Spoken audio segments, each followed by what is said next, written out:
Good morning, नमस्ते मेरे देशवासियों। मैं आपका दोस्त, आपका होस्ट, आप सभी का फिर से स्वागत करता हूँ।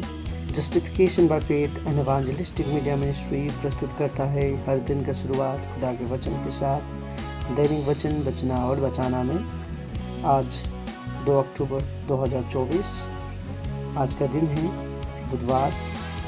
हम अंग्रेजी में वेडनेसडे कहते हैं। आज का विषय हम देखेंगे, जीवन का मूल स्रोत क्या है। जीवन का मूल स्रोत वचन लिया गया है नीति वचन का पुस्तक 4:23, प्रोवर्ब 4:23। आइए अब वचन पढ़ते हैं। यहाँ पे इस प्रकार लिखा गया है, नीति वचन 4:23, सबसे अधिक अपने मन की रक्षा कर, क्योंकि जीवन का मूल स्रोत वही है। वचन पढ़ाई सुनाई पे खुदावन आशीष करें। देखिए, अब हम इसे जीवन का मूल रास्ता या मूल चीज हम कह सकते हैं। सबसे इम्पोर्टेंट हमारा हृदय है कहता है। आज हम देखते हैं अब हृदय को कैसे करके इम्पोर्टेंट बनाया गया और हृदय क्यों इतना ज़रूरी है बोल के हम जब देखते हैं हमारे जीवन में, हम बहुत सारे समय पे हम क्या सीखते हैं, क्या रहते हैं, कैसे रहते हैं, क्या खाते हैं, कैसे चलते हैं, कैसे बात करते हैं, कैसे पढ़ाई करते हैं, ये सब चीज़ हमें एक इंसान, बेहतर इंसान बनाता है। बेहतर इंसान हम कैसे बन सकते हैं? जब हमारा आसपास के लोग अच्छे रहते हैं, हम अच्छी चीज़ हम सीखते हैं, उसमें हम प्रैक्टिस करते हैं, तब हम जाके हम अच्छे इंसान बनते हैं। यदि हम देखते हैं हमारे आसपास में खाली बुरा काम हो रहा है, बुरा एक दूसरे का बात हो रहा है, झगड़ा हो रहा है, हम पीने खाने में लगे रहते हैं, तो हमारा जीवन भी वैसे ही होते रहता है और हम उसकी ओर ही जलते रहता है। बोलता है ना, संगत लोगों को बिगाड़ता है, संगत का असर होता है, बोलता है ना। सो हमें अच्छा संगत भी करना बहुत ज़रूरी है। ये बात भी सही है कि हमें जो बुरी संगत में है उसे अच्छा करना भी ज़रूरी है, पर खुद को भी अच्छा संगत पे रखना ज़रूरी है। और यदि कोई आपके आसपास में अच्छा संगत हमारे आसपास में नहीं है, तो हम क्या कर सकते हैं? हम बाइबल को अपना एक स्रोत बना सकते हैं। बाइबल को जब हम इम्पोर्टेंट मानते हैं, तब जाके हम अपने आप में अच्छी चीज़ डालेंगे, हमारा मन में अच्छा चीज़ रहेगा, हमारा दिमाग में अच्छा चीज़ रहेगा, हम एक अच्छे इंसान बन सकते हैं तब जाके। यदि हम ऐसा नहीं करेंगे तो हम एक अच्छा इंसान, बेहतर इंसान नहीं बन सकते हैं। राइट? ये हम अच्छे इंसान कैसे बन सकते हैं बोलने से, हम कैसे अपने हृदय को ट्रीट करते हैं, हम अपने हृदय को कैसे व्यवहार करते हैं। यदि हमारा व्यवहार अच्छा हो हमारे हृदय के प्रति, तो हम एक अच्छा इंसान बन सकते हैं। यदि हमारा व्यवहार हमारे हृदय के प्रति अच्छा ना हो, तो हम अच्छा इंसान नहीं बन सकते हैं। सो हमें ये करना बहुत ज़रूरी है कि हम अपने हृदय को अच्छा करें, क्योंकि यही एक मूल स्रोत है बोल के कहता है। राइट? सो हमारा जीवन अच्छा होना चाहिए। और दूसरा क्या है? हमें खुदावन का ऊपर हमें क्या करना चाहिए? भरोसा करना चाहिए। अपना जितना भी भरोसा है लोगों के ऊपर हम रखते हैं, लेकिन ये वचन हमें ये कहता है कि मूल स्रोत करने के लिए हमें खुदावन के ऊपर भी भरोसा बहुत करना ज़रूरी है, क्योंकि वो हमारा सबसे महत्वपूर्ण खुदा है। हमारा जीवन का सबसे महत्वपूर्ण वही है। यदि वो रहेगा हमारे साथ, हम मन में शांति पाएंगे, हम मन में अच्छे होंगे, तो हमारा शरीर अच्छा होगा, हमारा सोच अच्छा होगा, तो हम अच्छे इंसान बन सकते हैं। राइट? सो खुदावन का ऊपर में विश्वास रखना सबसे बड़ा चीज़ है हमारे जीवन में, और ये हमें करना बहुत ज़रूरी है। बहुत सारे समय पे हमारे ऊपर में कभी भी छोटा मोटा मुसीबत आ जाता है, तो हमारा विश्वास जो है डगमगाने लगता है, हम डगमगा जाते हैं। राइट?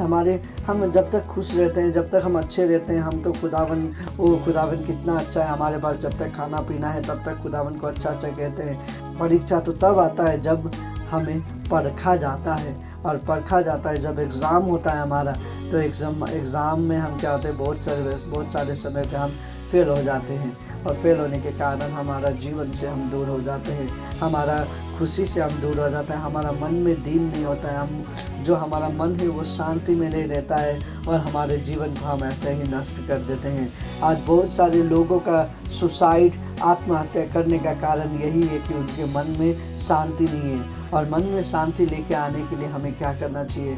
आराधना करना चाहिए, दुआ करना चाहिए। तो खुदावन हमें आशीष करेगा और हम खुदावन के साथ रहेंगे और खुदावन हमें बहुत अधिक रूप से हमें आशीष करते रहेगा। यही हम आप सभी से विनती करते हैं कि हमें हमारा विश्वास जो है खुदावन का ऊपर रखना है, तो खुदावन हमें क्या करेगा? आशीष करेगा और हम खुदावन के संतान कहलाएंगे। आगे हम देखते हैं और सबसे बड़ा चीज़ हमें क्या करना चाहिए? हमारा जो हृदय है उसमें ऐसा जगह बनाना चाहिए, ऐसा हृदय हमें बनाना चाहिए कि हमारे हृदय में खुदावन का जो पवित्र आत्मा है वो आके अपना घर बना सके।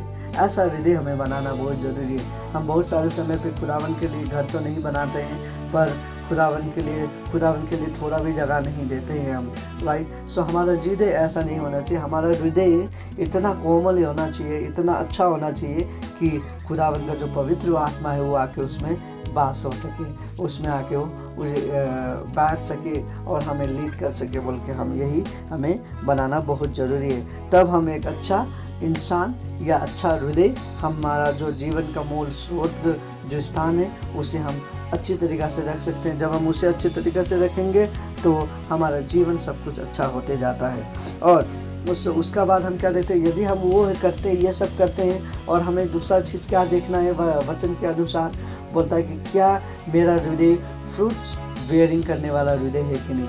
हम तो हैं, क्या मेरा जैसे हम बना रहा है कि नहीं, मेरा जैसे हम बना पा रहा है कि नहीं, बोल के हमें ये देखना है। यही क्योंकि खुदावन ने कहा है गो एंड मल्टीप्लाई, राइट। हमें दुगना होना है, हमें मल्टीप्लाई होना है, लेकिन हम क्या करते हैं? नहीं हो पाते हैं। हम जो है वही है, हमारा जैसा हम नहीं बना सकते हैं। लेकिन खुदावन क्या कहता है? फ्रूट्स लेके आना बहुत जरूरी है। देखिए, यदि एक में कुछ भी पेड़ का नाम ले लेते हैं, आम का पेड़ है, सोच लीजिए, यदि आम का पेड़ में आम ना फले तो वो क्या कुछ काम का है? उसे काट के फेंका जाएगा, उसको जलाया जाएगा, राइट। सो हमारा जीवन से भी जो हमारा मकसद है वो मकसद से हमें बाहर नहीं होना है, हमें भी फ्रूट्स देना बहुत ज़रूरी है। मुझे मालूम नहीं मेरा जीवन से कितना फ्रूट्स निकलेगा, मेरा जीवन से हम कितना फ्रूट्स दे सकते हैं, लेकिन हमें कोशिश करना बहुत ज़रूरी है। देखिए, हमें खुदावन ने जन्माया है, हम संसार में आए हैं, जो भी 60-70 साल का जो भी हम जीवन जीते हैं, इस जीवन में हम क्या करते हैं? जीते हैं और खाते पीते बच्चा पैदा करते हैं और मर जाते हैं। क्या इसीलिए खुदावन ने हमें यहाँ पे भेजा है, धरती पे भेजा है, इसीलिए खुदावन ने हमें चुना है क्या? नहीं, इसीलिए खुदावन ने हमें नहीं चुना है, पर खुदावन ने हमें किस लिए चुना है? उसका आराधना करने के लिए, उसका नाम को बढ़ाने के लिए, राइट, उसका काम हो सके। सो हमें क्या होना है? मल्टीप्लाई होना बहुत ज़रूरी है। हमारा जीवन से फल होना बहुत ज़रूरी है। आज आपका जीवन क्या है, कैसा है, मुझे मालूम नहीं, पर हम यही आशा करते हैं कि आने वाले दिन में आपका जीवन से भी फल आएगा, हमारे जीवन से फल आएगा और हम खुदावन के घर पे जाने के लिए तैयार होंगे और हमारा जो मूल स्रोत हृदय है वो हृदय को हम कोमल बनाएंगे और खुदावन के हाथ में सौंपेंगे। खुदावन आप सभी को आशीष करे। आज का दिन ये वचन आप सभी को इसी तरीके से दोहराए बोल के आपसे विनती प्रार्थना करते हैं। आइए हम छोटी सी प्रार्थना करें। खुदावन आपको धन्यवाद देते हैं दिन समय के लिए आपने जो हमें दिया। हम यही देख रहे थे खुदावन कि जो जीवन है, जीवन का मूल स्रोत हम लगा हृदय है और हम यही इसे अच्छी तरीके से हमें रखना है बोल के हम देख रहे थे। खुदावन हमें आशीष कर ताकि हम अच्छी इंसान के साथ साथ एक अच्छा महत्वपूर्ण ईसाई भी बन सके बोल के आपसे विनती प्रार्थना करते हैं। खुदावन हमें चला बोल के आपसे विनती प्रार्थना करते हैं। आज जितने लोग अपने लिए दुआ कर रहे हैं सभी का दुआ सुन ले और हमें आशीष कर ताकि हम आपके ऊपर भरोसा रख सके, हम आपके साथ चल सके, आपका पवित्र आत्मा को अपने हृदय में घर बनाने के लिए दे सके और हमारा जीवन का हर एक मोड़ में हमें आपका जरूरी है। खुदावन आप हमें आशीष कर बोल के आपसे विनती प्रार्थना करते हैं। पिता आपको धन्यवाद देते हुए ये छोटी सी दिन, ये छोटा सा समय आपके हाथ में सौंपते हैं। आप ही अच्छी तरीके से इसे चला सकते हैं। हमारा जीवन आपके हाथ में सौंपते हैं। हम सभी को आशीष कर, हमारा मुसीबत, हमारा परेशानी जो भी है हम सभी आपके हाथ में देते हैं। आप ही हम सभी को चला बोल के छोटी सी प्रार्थना विनती करते हैं। हमें प्रेम करने वाले यीशु के उच्च और पवित्र नाम में हमें खुदावन आप सभी को आशीष करे। आप सभी का दिन अच्छा जाए। खुदावन का राहों में चलिए, खुदावन का बातों में चलिए, बाइबल पढ़ते रहिए, दुआ करते रहिए। खुदावन आप सभी को उन्नति की ओर ले जाएगा। धन्यवाद। आप सभी का दिन अच्छा जाए। खुदावन आप सभी को आशीष करे। जय मसीह।